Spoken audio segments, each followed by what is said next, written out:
Shri BN Satpathy, consultant NITI Aayog. मैं उन्हें आमंत्रित करते हुए उनसे अनुग्रह करती हूं कि वे सभा को संबोधित भी करें।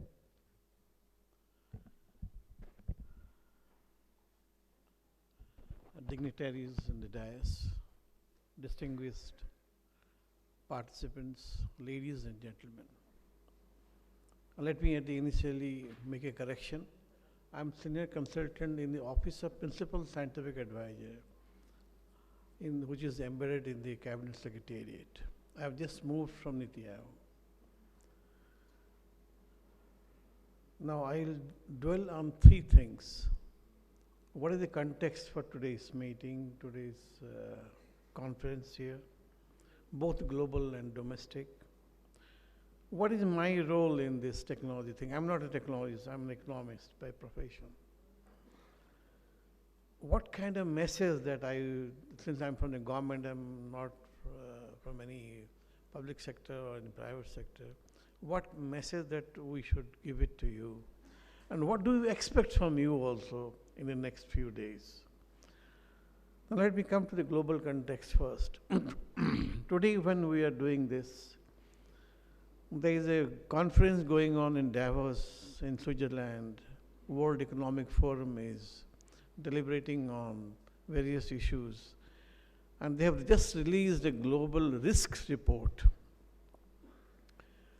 And the risks, there are 10 risks. One of them is very important. All the previous speakers have spoken about that, is the sustainability issue and the climate change failure action is the second one. And the third one is, technologically, they say the two most important risks in the economy today, global economy, cyber attacks and the breakdown of the information infrastructure that we have generated over the years, which basically means if there's a breakdown of WhatsApp, there's a breakdown of your internet, what happens to the economy? So these are the two important, this is a very important report, and I'm sure all of you have taken note of this in the speakers spoken about that. All of you are aware about that environmental sustainability is very important. No matter what technology that you today do, there has to be a circularity.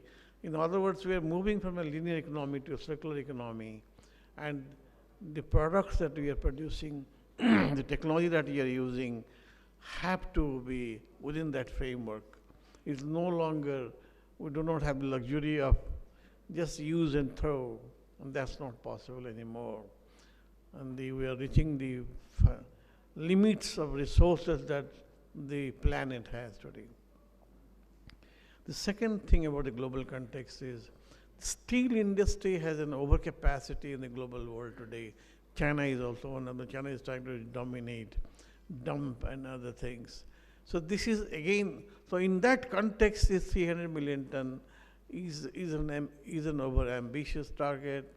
Some people say that we should consume more, consume less, and that target is not necessarily a very ideal thing to do.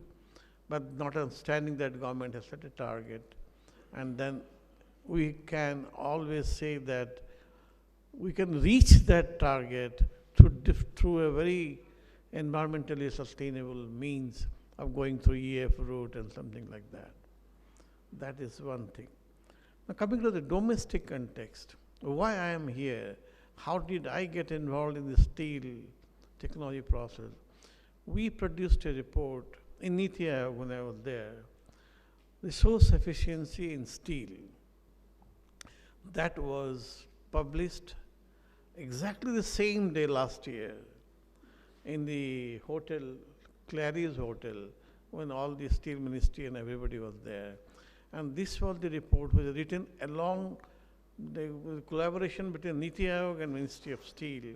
And basically there are two recommendations that are very important, that we must promote R&D in a big way, and then we should have sufficient technologies for utilization of slag, and also manufacturing through the scrap route, which is the Chinese way and all that.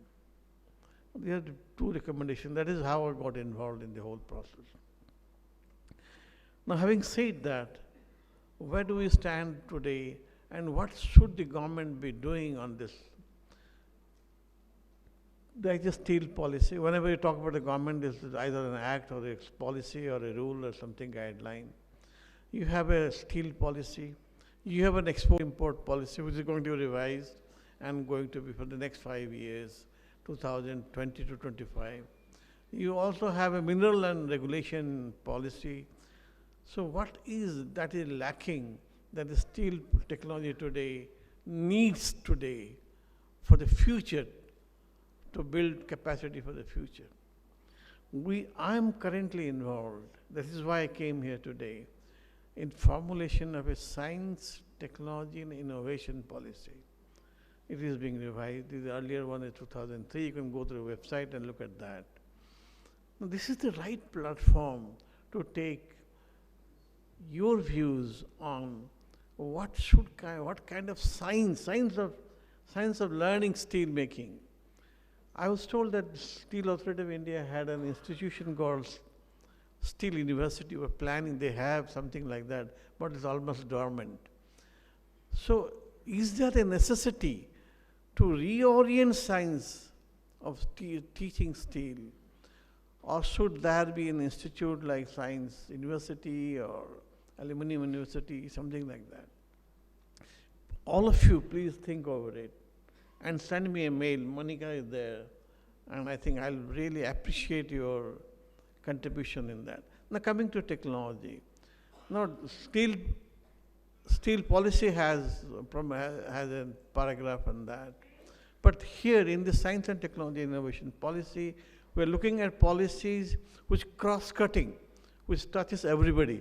Maybe you would say that, well, all technologies should target a certain balance between primary route and secondary route, maybe through EF route, or maybe, some such, is it possible to do that kind of thing? Or you would like to say that all R&D institutions which are promoting technologies or which are looking at different aspects of technology need to have so many resources and so on. The industry and academic collaboration should undergo a total transformation and should do this to promote innovation, to promote technology. Please think over this. And the last one is innovation. So many people have spoken about innovation today. Now, when you speak about innovation, is that an innovation which is touching the life of the common man in the steel sector, in the steel technology?